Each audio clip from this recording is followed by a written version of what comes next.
Minister, even if former, you're always a Prime Minister. From your point of view or your vantage point, being here in Odesa, what was the value of a forum in Odesa on security?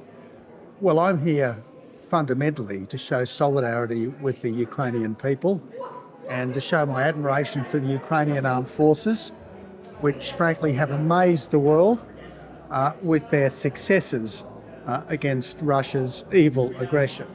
Now, obviously, it's good to be here to network amongst like-minded people. But in the end, this is an act of homage by me, as an Australian, to a country under existential threat from what I think is pretty close to unadulterated evil.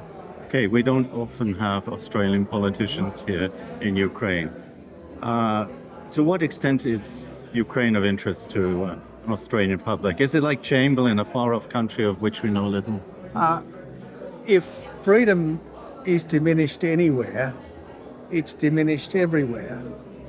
If one small country can be bullied out of existence by a large country somewhere, what small country is safe?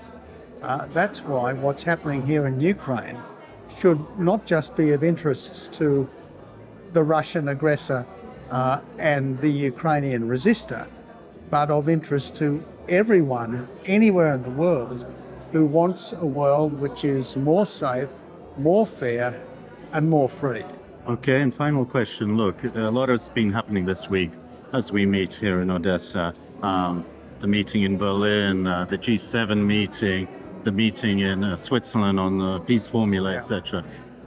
Is this having an impact on, let's say, not so much the public, but the body politic in Australia?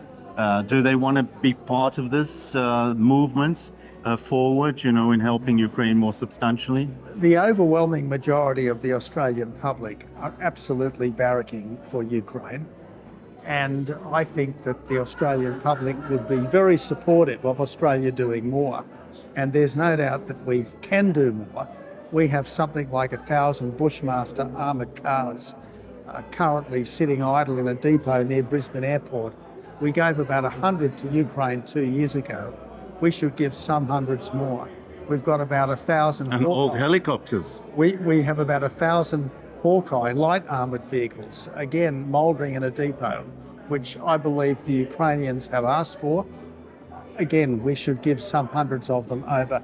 Yes, then there's the scandal of the helicopters the Ukraine asked for, but for some reason Australia didn't want to give, ostensibly on safety grounds. Well, if these helicopters were safe for us to use, if they're still safe for countries like the French and the Germans to use, surely they'd be safe for Ukraine to use. Okay, and a final message, because we do have quite a few viewers in Australia, but mainly North America, London, Europe, about 4 to 5 million each month, individual viewers.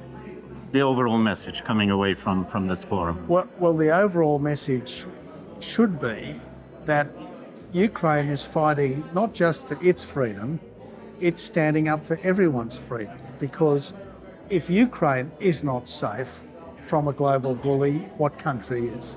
Thank you, Prime Minister. Thank you. All the best.